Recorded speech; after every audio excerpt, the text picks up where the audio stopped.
Otto von Bismarck saying that we need to expand. Why do we need to expand? Because Germany is only so big within itself. There's only, the domestic markets can only help us grow so much. So we need to expand, search for new markets. The decline of the British Empire. Okay, we started talking about that. Decline of the British Empire. They're sort of, they're just relying on their naval superiority, but they sort of lose touch. Okay, they sort of lose touch with what's going on in the rest of Europe. Because they're isolated. Well, yeah. I mean, they're isolated. They don't want to deal with the problems in Europe and stuff like that. Is that why they're declining? Because they don't get like trade or anything from anyone else? They're declining because in relation to the other European nations are increasing in power, and they're sort of staying the same.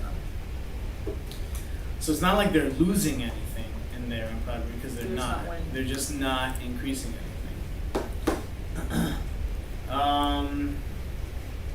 This is when we talked about Egypt.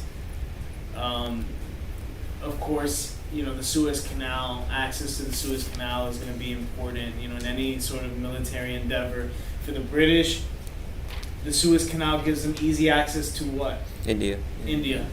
Right? Their Asian trade routes. So that's important. And also, of course, saving time going around to Africa and stuff like that. What was that one thing where it was like the French engineers tried to make Suez Canal, but they were bad, and then the British came in? That was in Panama. Oh, yeah. Different thing. Yeah, that was in Panama. Yeah, because they at first wanted to do it through, what was it, Guatemala and Nicaragua? I forgot which one. But, yeah. This was the peripheral factors that I talked about. Japan, look at all the parts of China already that were sort of divided up between these different powers. So Japan over here is very afraid of getting locked out of there. The search for markets and raw materials, and this one's obvious. Industrialization, you can only sell so much to the people in your country before everybody has it.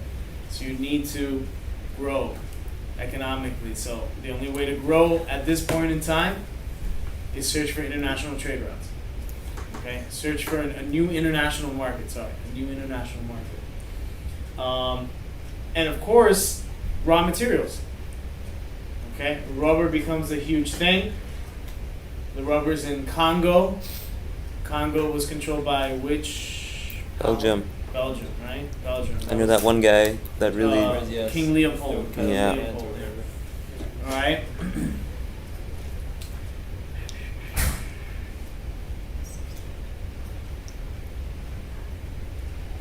All right. So, let's see. So roads right here. Okay. So when we're talking about why the British moved away from splendid isolationism. First, the rise of Germany. Germany became a rival.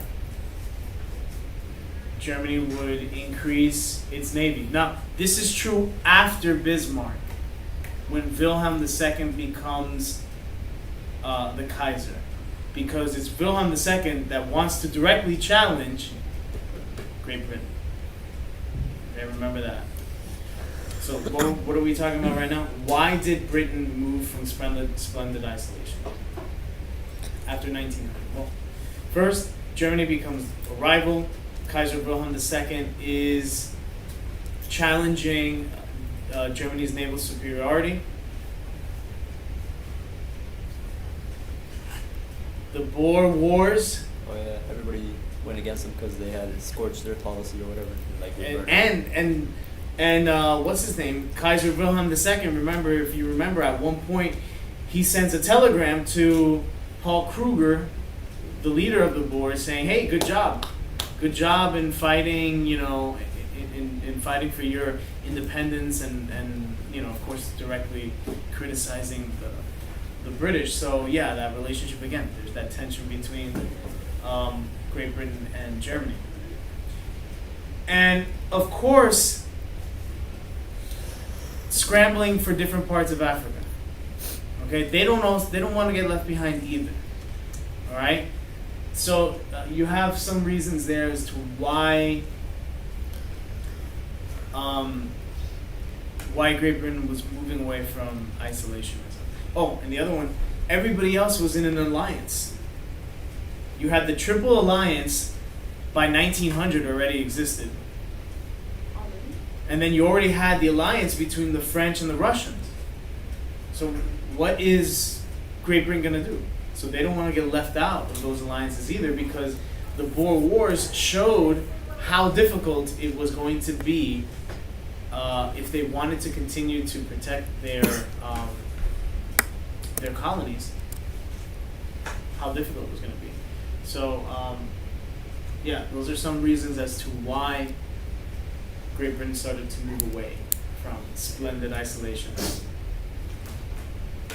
Questions about that? And yeah, the British did some pretty gruesome things here in South Africa.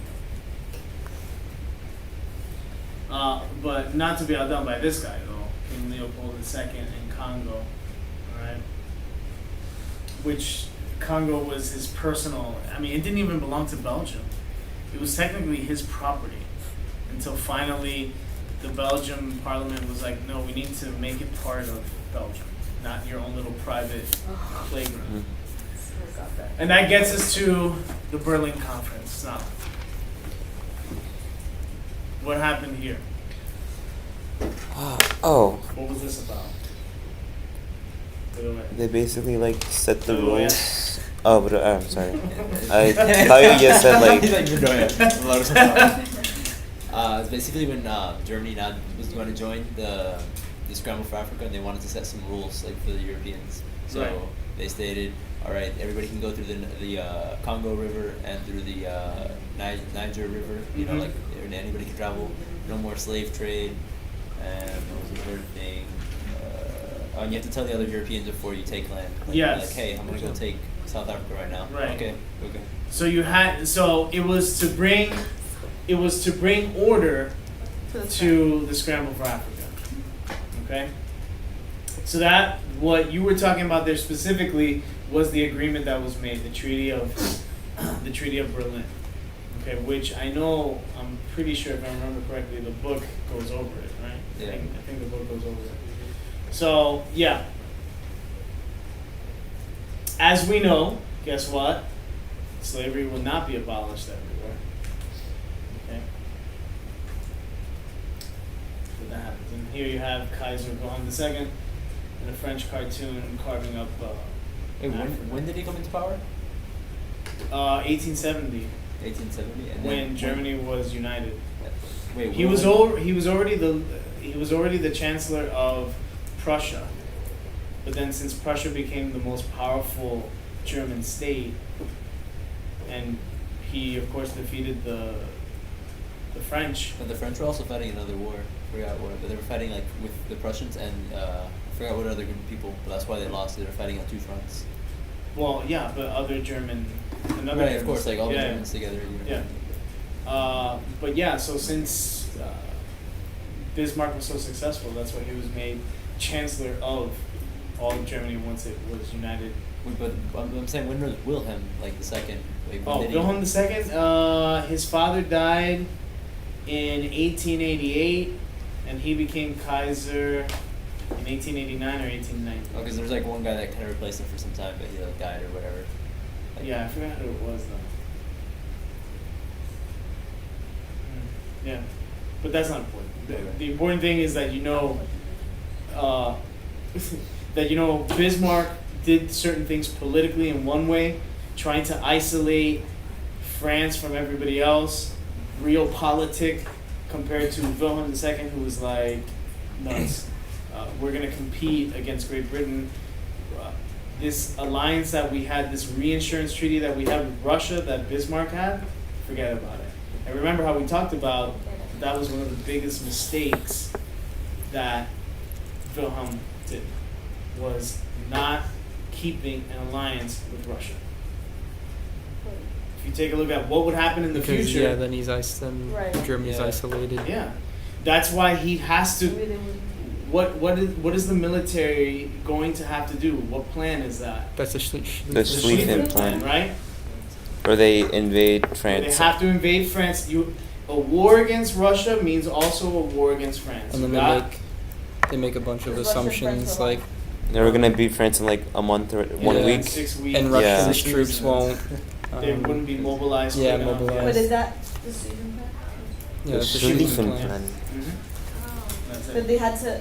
Can you repeat that? Like, what it was? Well, I'm gonna get to it. We're gonna get to it. So the effects of the Scramble for Africa. Make sure you know this, guys. This is one of those questions. I can see a Part A question saying, "Oh, what were the benefits of the," or even a Part B question that could say, "The Scramble for Africa, for the most part, had a positive effect on the African colonies." How far do you agree? That's actually a really easy one. Well, yeah. So you need to know the good and the bad. Remember, guys, Part B questions, nothing is ever completely true or completely false. There are variations. Wait, so Okay, that's- there are degrees. That's part B or part A questions? Part B. Part B. So you need to know the positives and the negatives of everything. Okay? And you need to write about the positives and negatives.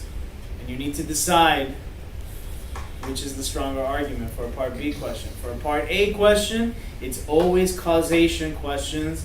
And then if you want to get the higher points, you need to tell me which is the most significant cause. Okay, I'll read to you what. Oh, wait, I'll show you. Oh, by the way, I'm putting this on Edmodo, so the losers that aren't here have at least a little bit of a chance. And then Part B. You know how many megabytes this can be? Or gigabytes of freaking... I'll put it in like a zip file. Got 'em. Why don't you put an audio thing? It'll be a lot less. Instead of recording. Well, then you can't see the PowerPoint. I guess. Or put it on YouTube. YouTube's lit. Your phone's really full of memory though. Yeah, I have it for about like a month. I've- Alright, so if you take a look at this, Mia to Marion, please come to the front office. Mia to Marion, please come to the front office. alright, so in Part A questions, candidates should focus on the key issue of causation, analyzing a wide range of factors to show how they interreacted. I love how the British just make this up. Interreacted, and reaching a judgment regarding their relative significance. In other words, that's exactly what I just told you. Tell me which is the most important. For Part B questions, candidates should address the question rather than the topic. We'll go over that. Maintain a balanced approach. That means you gotta talk about both sides. And then, it doesn't say it on there, which is shocking, but you have to tell me which is the stronger argument. Purple. So they're both pretty similar then.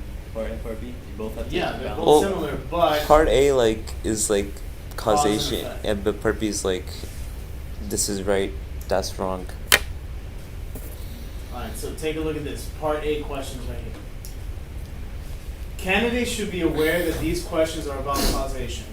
Effective answers require detailed knowledge and understanding of the reasons why a specific event occurred or why someone adopted a particular course of action.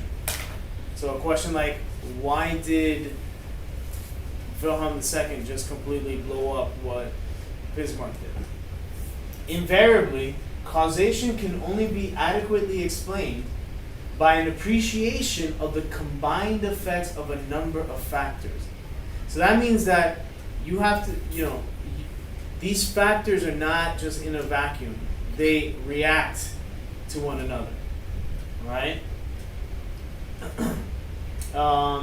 Appreciation of the combined effect of a number of factors, both long and short term.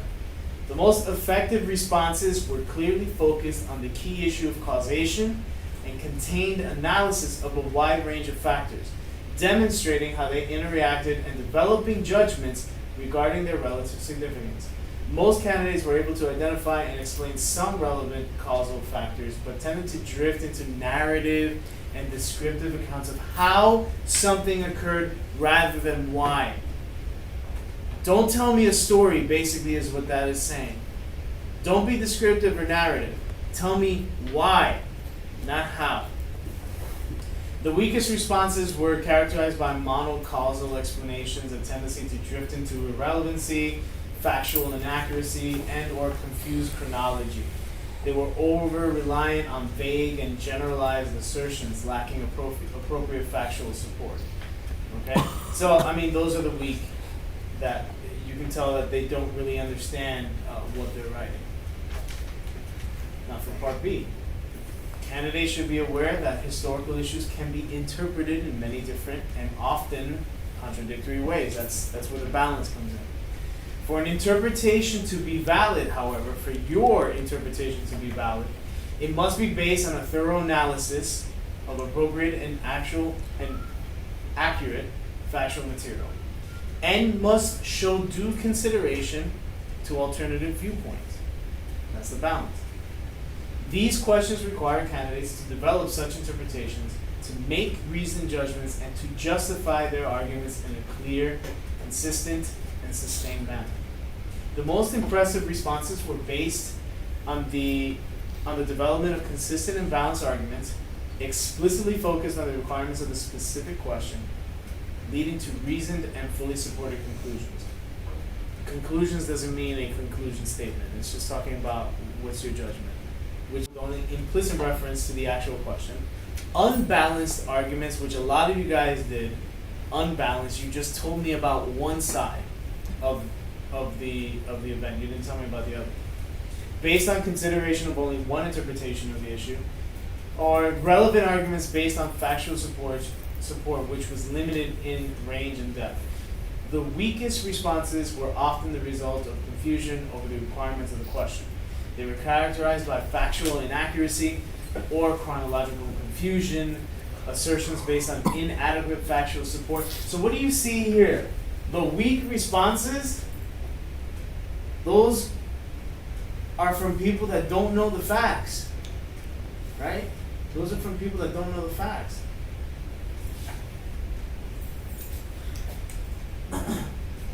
So, getting back to this.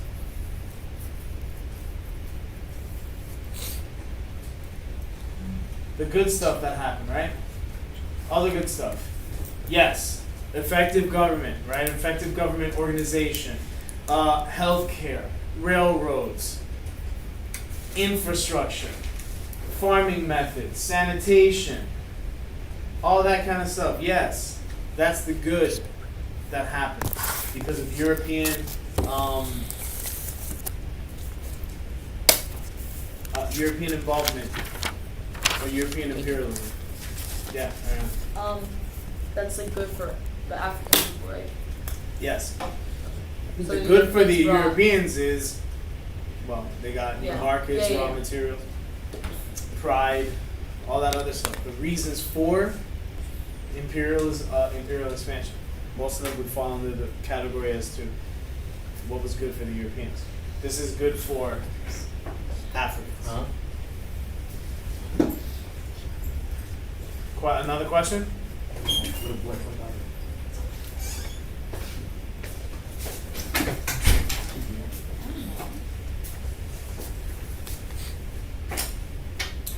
No? We're good.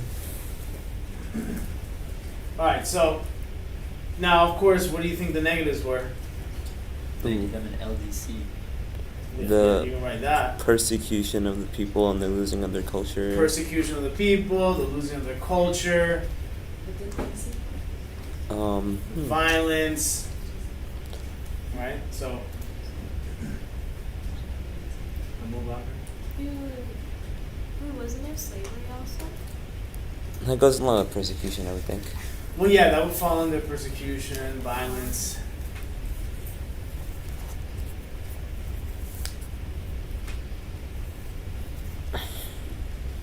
Oh, yeah, you can't forget about that one. The Europeans just created these countries out of nothing, out of nowhere. They just put these borders, and these borders, if you remember from last year, separated people of similar language backgrounds into completely different countries. All right, and that would have, huge impacts in the future. Nice. That was like the economic versus social borders thing last year. Yeah. The other thing that was not good, while yes, there was an organized structure, it always seemed to be that the white people, the white Europeans, were at the top of the political structure. And like Abelardo said, traditional African cultures were undermined in exchange for westernization.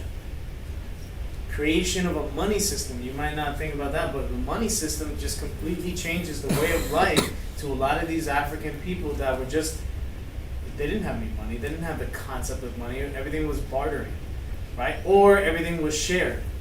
Now you have capitalism. Oh, now it's like for the individual, not for the Yeah, community. not for the individual, Yeah. not for the tribe. Yeah. Didn't they bring like European diseases too? Yeah, you can talk about that too. European diseases. Africans are now cheap labor. The exploitation of resources, so going to what you mentioned there about LDCs, it prevented Africa from industrializing. Inhumane treatment, and then Africans did also resist.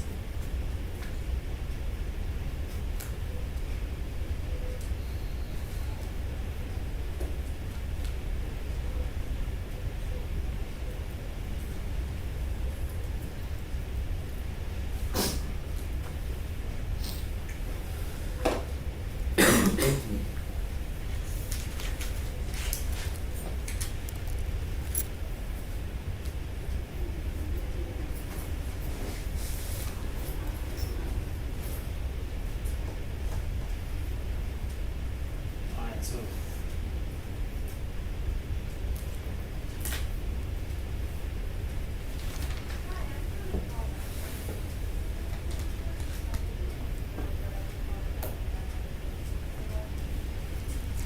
Alright, so what about America? What made America become a world power in this time? Roosevelt helped a lot. Oh, can't forget about the role of Roosevelt, yes. What else? Abelardo? What was it called? It was called something expansion. No, it wasn't that. It was like Manifest Destiny, and they expanded westward, and then they gave them a lot of power, and then the people saw the mistreatment happening in Cuba, Mhm. and then they were like, "Hey, we gotta get involved," and then we got into the war with Spain, and that made us like kind of important. Yeah, that's our first imperial adventure. But When did we first start making a foreign policy that rivaled Europeans? What was that foreign policy? Monroe Doctrine. Monroe Doctrine. No. Can't forget about the Monroe Doctrine. You can't forget about the Roosevelt corollary to the Monroe Doctrine.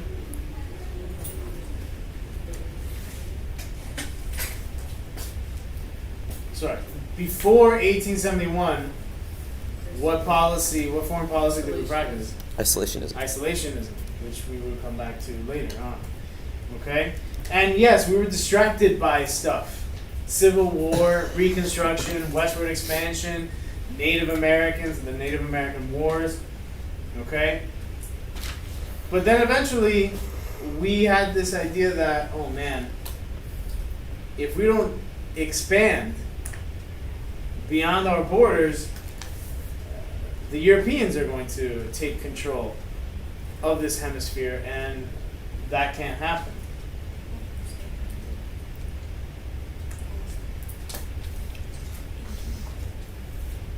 All right, so do we see that? yeah. So this is the Monroe Doctrine, and somebody tell me what did the Monroe Doctrine say?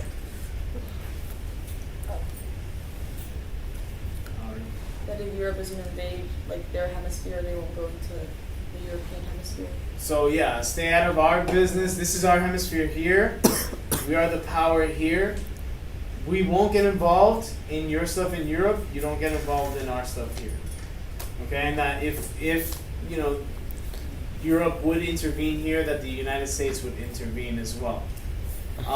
But remember, I told you that we really didn't have the military, the Navy, to back up anything that we were saying. But the British were helping us, so like we. But we believe that the British would come and help us out because the British depended on our trade here and trade through the Americas. So that was the British role.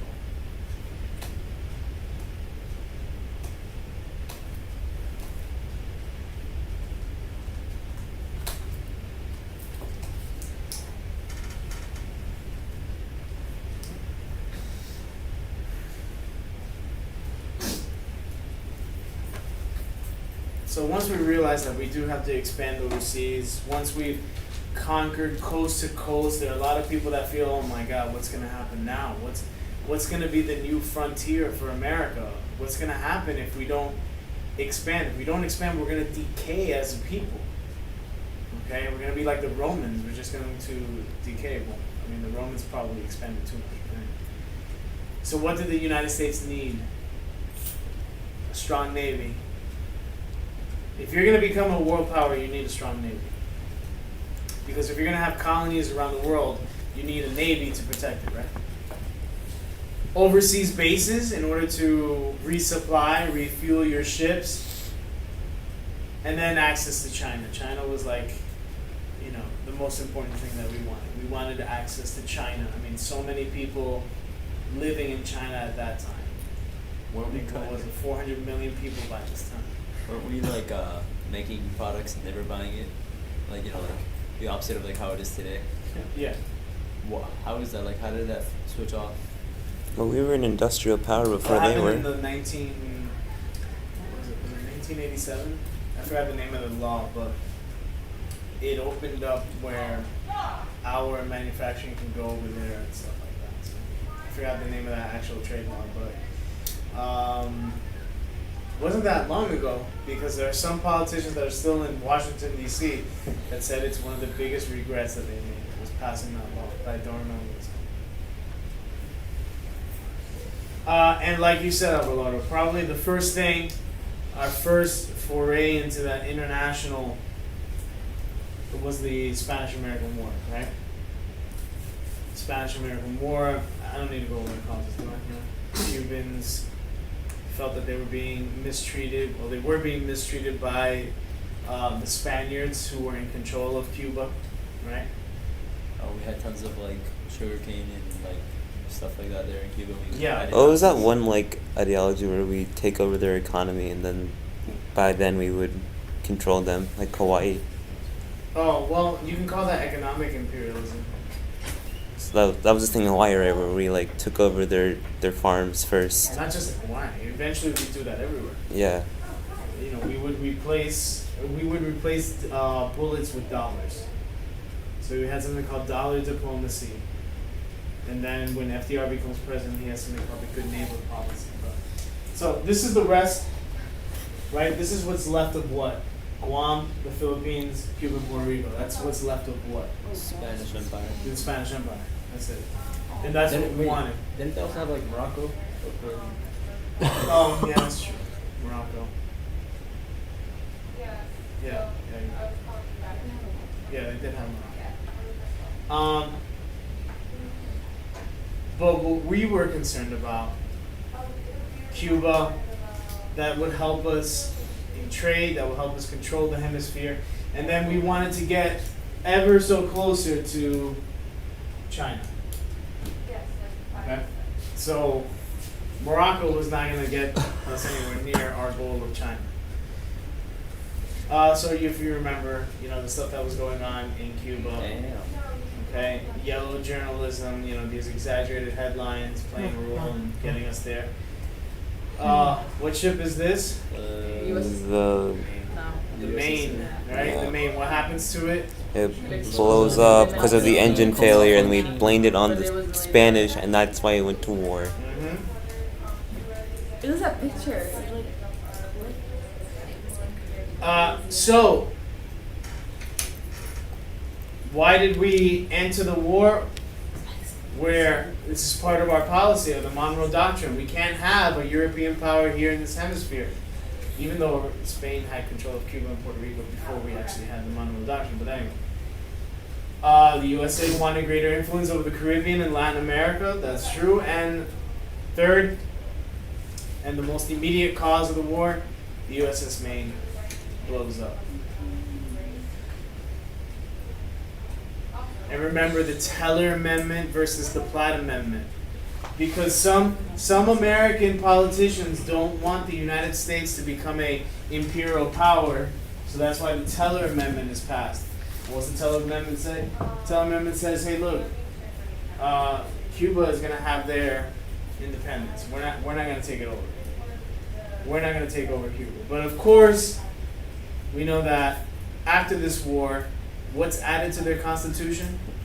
The Platt Amendment, which said what, basically? We're gonna make your constitution. Yeah, they're going to make the constitution, or any decisions. Let me get to that.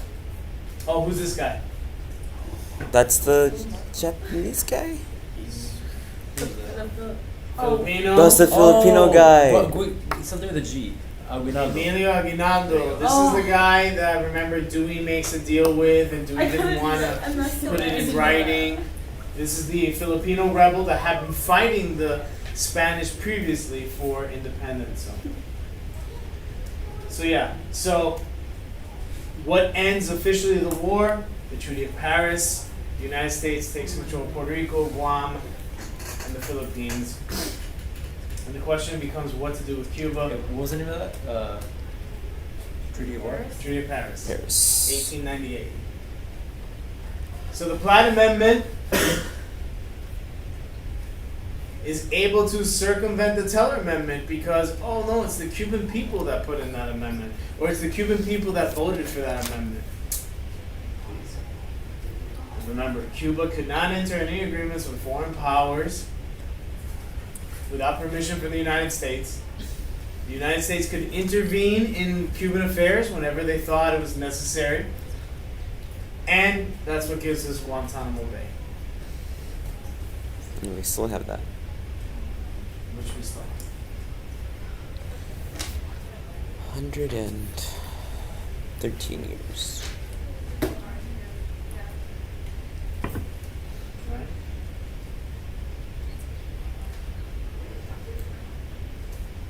Yeah, so Cuba, eventually, you guys remember, we're going to take over most of the sugar industry. We will not be afraid to use the military. We will use the military all these times in Cuba. Platt Amendment is in effect until 1934, until FDR institutes that good neighbor policy. Wait, what year was that? 1934. And then you have one of the consequences in the Philippines.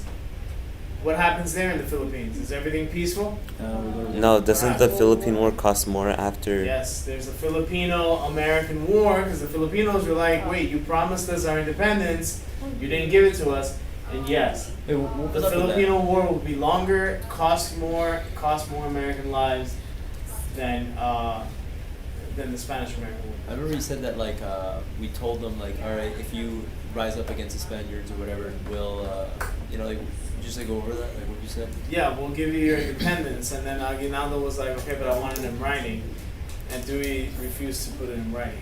Just you can trust my word. We don't need to put it in writing. And what happened with the Spaniards that they shot? They acted like they were. getting shot at? Because Dewey had already reached out to the Spaniards as well, saying, listen, we need to keep the Filipinos out of Manila, out of the capital, because America needs to take control of the Philippines.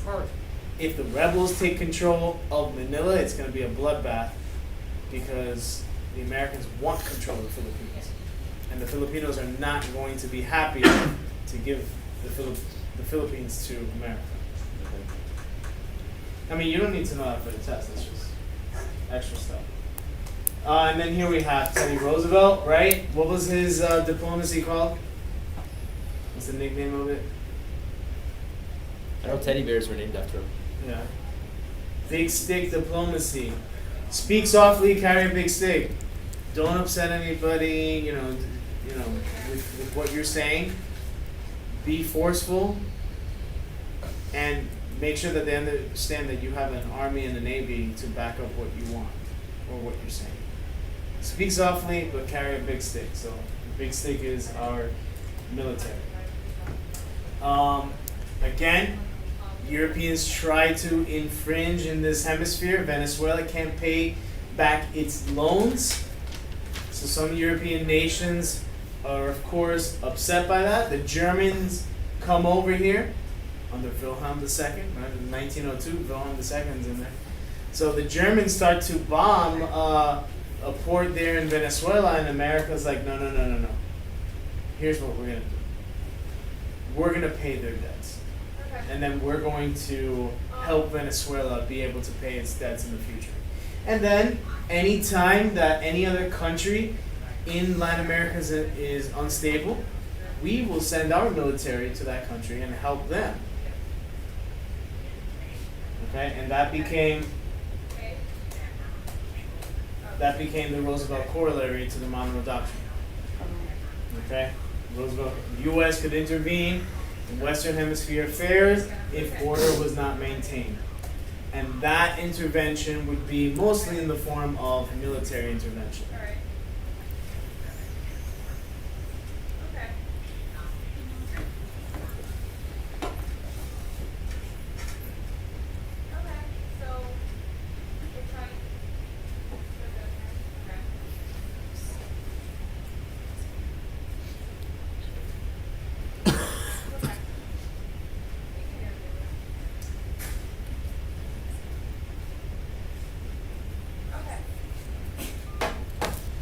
Alright, so question about that?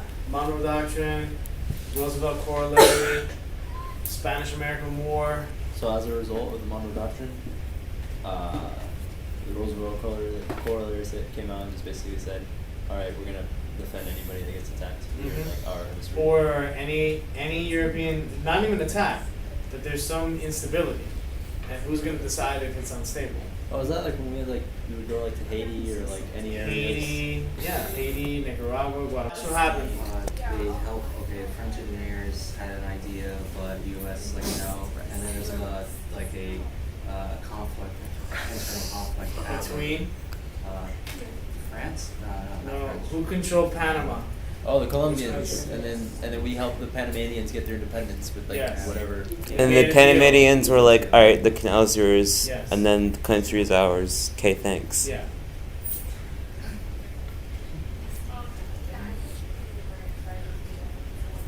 Alright?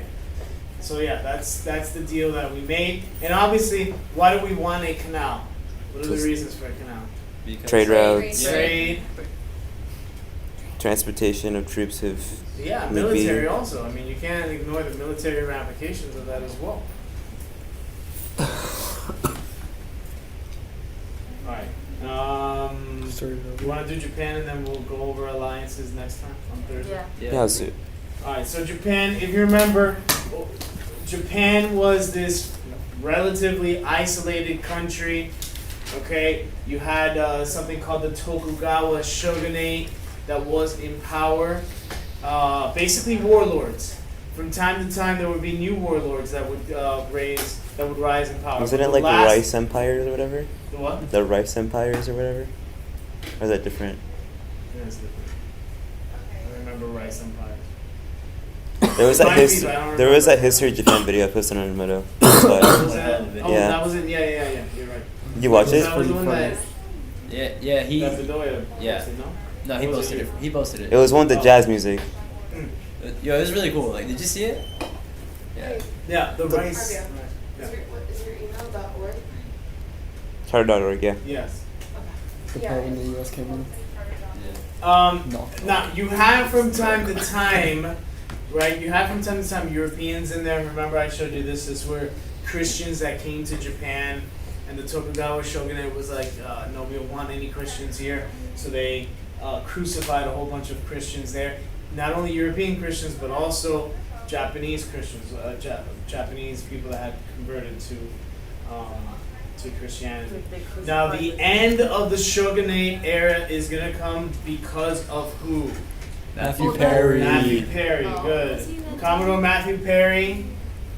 That dude that like came and he was like, I'll come back in a year. Yes, he comes there in Oh, no. 1893. We want our ships to be allowed here. Of course, this would be the beginning of trade with Japan. He said, I'll come back a year later, and he comes back with 8 warships. Right? Okay, what's your decision? Of course, the Japanese do. Weren't they cool allow- with Denmark for a little bit, like before this? Yes. Yeah. Yeah. There's only one little area. They're like, Yeah. That's how they got civilized in the first place, right? Only one area. That's where they started. Yeah, the European, the beginnings of Westernization. But of course, many of the Japanese do not want this to happen. This shows the weakness of the shogunate. So eventually, the shogunate would be replaced, and you have the Meiji Restoration, right? The Meiji Restoration. And the Meiji would modernize, rapidly modernize Japan. They don't kick out the Westerners, they adopt Western culture. And remember, I told you that he sends Japanese all over the world so that what? So they could. They could learn and then Yeah. come back. Learn, so they could learn. Okay, so yeah, here you have them. Surveyors, engineers, geologists, teachers came to Japan. They visited all those people also in the West. And then you have modernization in their education system. You have like the first mall over here in Japan. That's what that was over there. Rapid industrialization. And then Japan will feel ready to flex its muscles, and that muscle is going to be flexed first in Korea. China is weak. Japan, of course, is concerned. Okay? China used to have total control of Korea, but now with China being weak and falling apart, the Manchu dynasty is starting to fall apart, the Qing dynasty. Yeah, Japan's always sees a an mess, man. opportunity to take it over. Japan's always Huh? taking advantage of China's weakness. Yep. But China's always a mess, man. They need to The get thing their is stuff that together. Japan, China but came it out. also has to do with timing, right? Japan starts to modernize when the Qing dynasty is starting to decline, Yes. and they start to have less and less control of their country. So part of it has to do with timing, Yeah. because if they hadn't rapidly modernized, then this wouldn't have happened. Also. Well, China kind of got last laugh, right? Because now. Well, yeah. Fast Yeah, forward.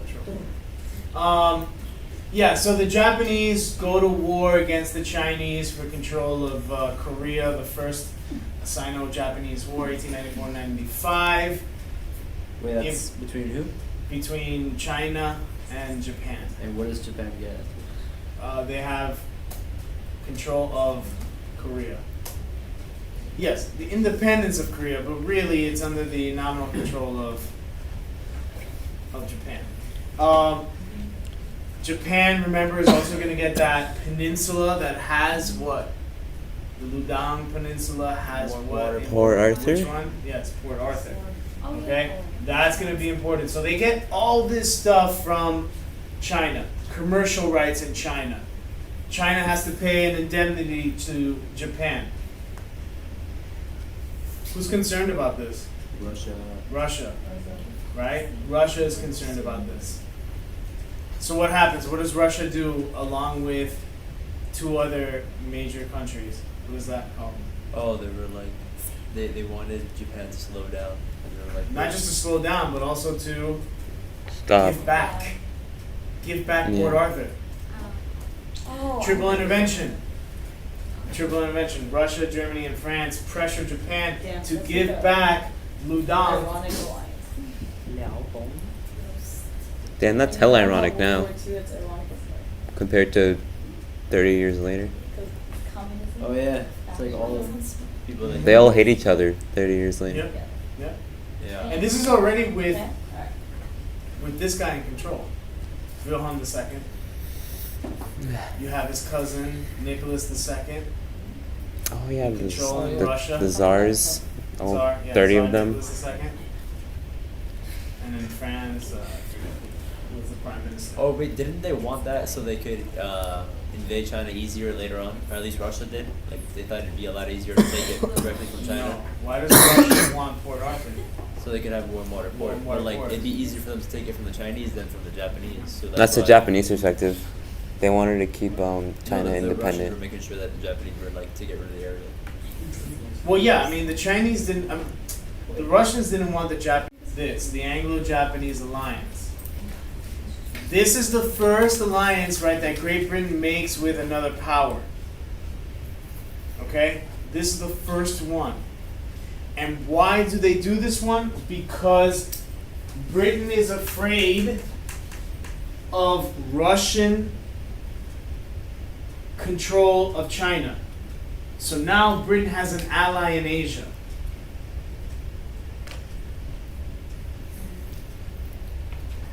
Okay? Remember I told you, Britain tried to make an alliance first with Germany, but Wilhelm II is not somebody that you can trust. That's not going to happen. So what does the British get out of this? The British get out of this, they recognize that they have power, that they have interest in China. The Japanese recognize British interest in China. The British recognize that Japan has interest in Korea. And yes, it's the first time that Japanese is recognized by European power. But remember, the alliance was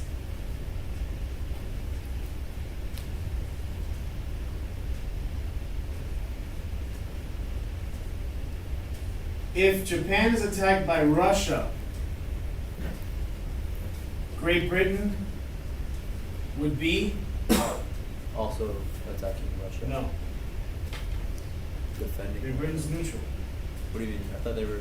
No, I am. If another power gets involved in this war somehow, if yeah. another Yeah. power, let's say, if it's France, if they attack Japan, and that means Great Britain That's it. has to go to war against you. So that's equal. Now, That's one of the reasons. Oh, yeah. this was Yeah, France realized a that possibility. Yeah. Why was this a possibility? Because what The- existed already? This is 1902. The dual- What existed already? The reinsurance? No, it's not that one. The Franco-Russian alliance. What was the year of that Franco-Russian alliance? Good question.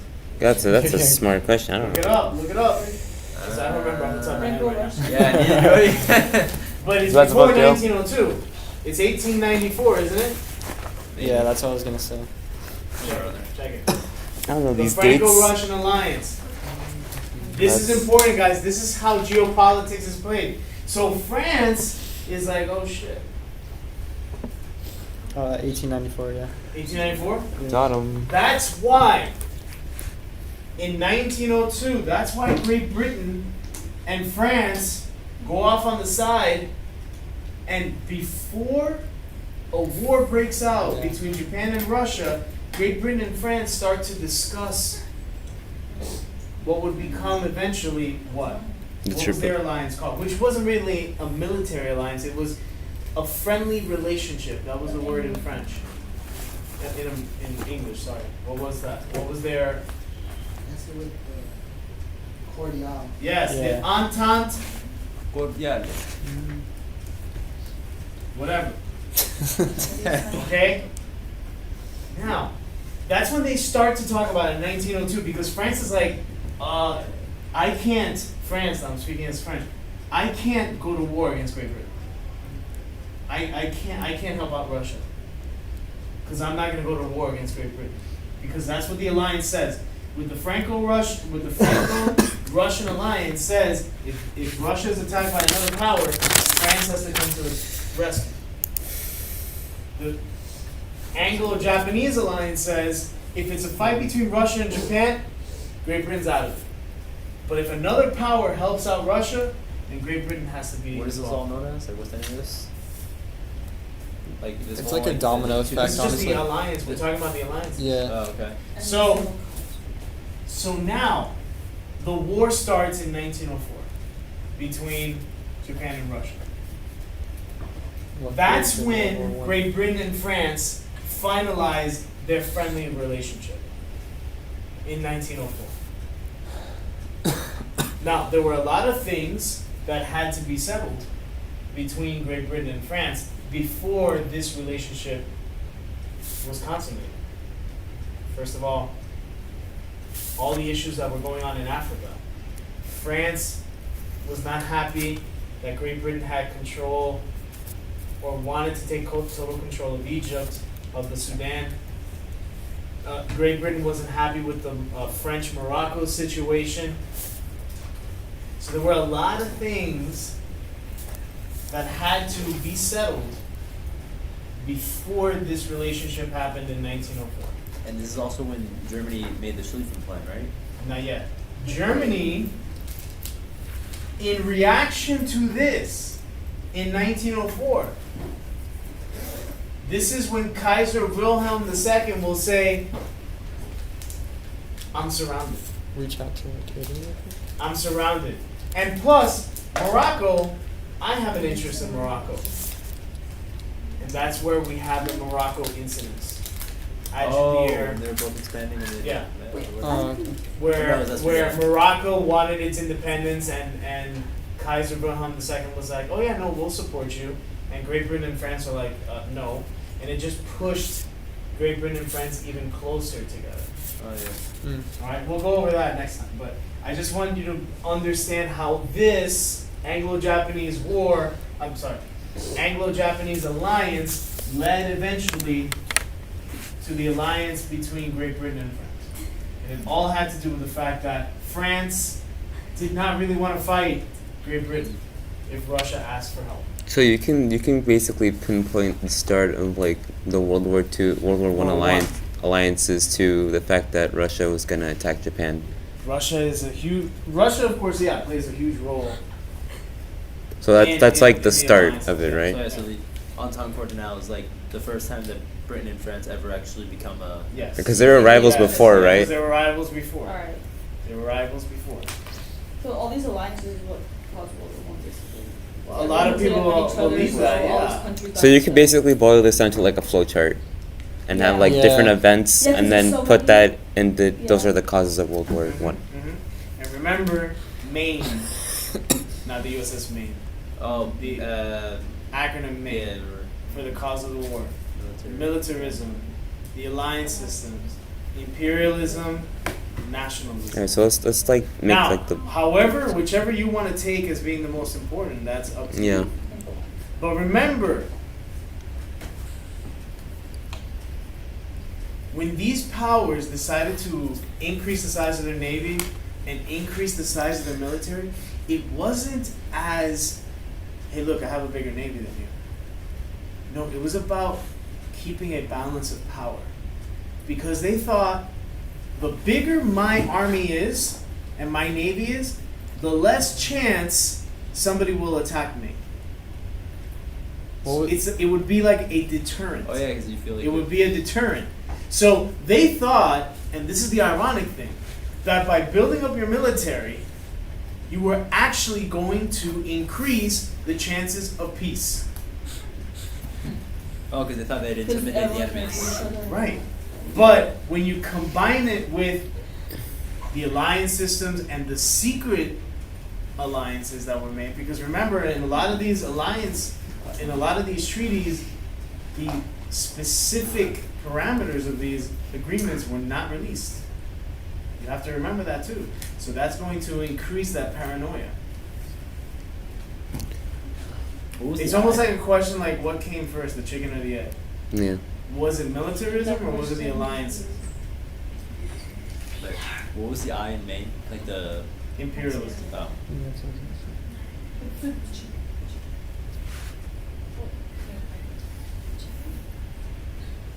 And remember, by this time, by 1904, the Triple Alliance had already existed. What was the date of the Triple Alliance? If what did we say the Franco-Russian was? 1894, right? What was the Triple Alliance? 1890 what? Triple Alliance.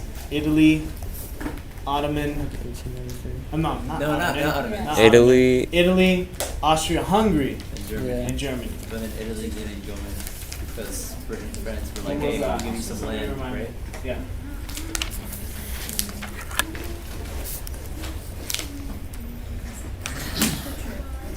$1882. 1892? 1882. 1880s.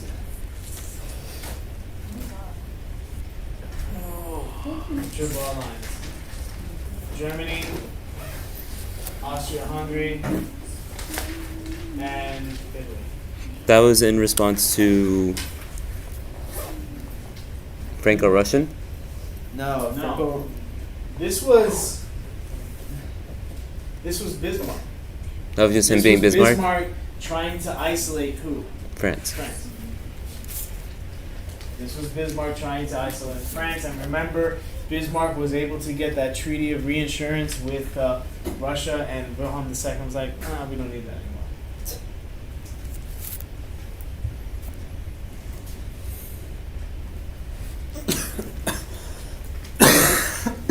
So Germany is like a major factor of World War I and II, like overall. Yeah. Main character. So this, remember, to show you the railway in Manchuria. This was not a warm water port for Russia. That's why this was needed, right? The Russians are gonna put ships here. The Japanese are like, you're not gonna do that. So they start destroying those ships. So you have the Russo-Japanese War. And remember the embarrassing defeat. Remember that Great Britain didn't allow the Baltic fleet to go through the Suez Canal, the Russian Baltic fleet. So they had to go all the way around. It took them forever. No, it was like a little fishing ship. Yeah. The ships were older, and the Japanese at the Battle of Tsushima defeated the Russians. And so what ends the war? The Treaty of Portsmouth, and there you have again, Teddy Roosevelt is there as moderator. Even though the Japanese win, the Japanese didn't get everything that they wanted. They didn't get a payment from Russia, so they felt insulted. Remember, guys, the Japanese want to be seen as equals. So if every other country had gotten a payment for war, then why aren't we getting a payment for it? It must be because we're different. We look different than What's the the name of Europeans. that word? Like What? paying back like to the loser pays the winner. The indemnity. Synonymous with reparations, kind of. Yeah. Yeah, there's a technical difference for that. Reparations are damage because of war. But Which indebtedness obviously is just like we won. indemnity is like You lost, so and then yeah. here's Yeah. payment. And so anti-American feelings because of not only that, what's going on in the United States in the West Coast. Remember you saw that video last week? What's going on in the United States for Japanese civilians in the West Coast at this time also that this is going on? No, this is gonna be dumb cup. Racism, the prejudice. Yeah. The San Francisco School Board says Japanese kids and white kids can't be in the same school. They gotta be separate schools. Then you remember the thing about the guy, the separate the pools. You know, they couldn't go to the pool at the same time. The Japanese came in because of the California Gold Rush, right? California Gold Rush, Transcontinental Railroad. Yeah. That was way before all This this. is all that chain migration and stuff from last year could come in handy because you could actually know why anything's happening. Well, yeah. Like, did a lot of Italians come like during Mussolini's time? Yes. Really? Actually, prior to Mussolini, because of all the corruption and lack of jobs that there were there. So they started coming in the early 1900s into the 19 teens, except for during the war. During the war, immigration stopped because, you know, the war. Yeah. And then it started to pick up again from Italy, and then we passed a law saying to limit their movement here because of the different language, religion, stuff like that. Alright, so I think that's it for today. Nice. Good job, guys. Learned a lot.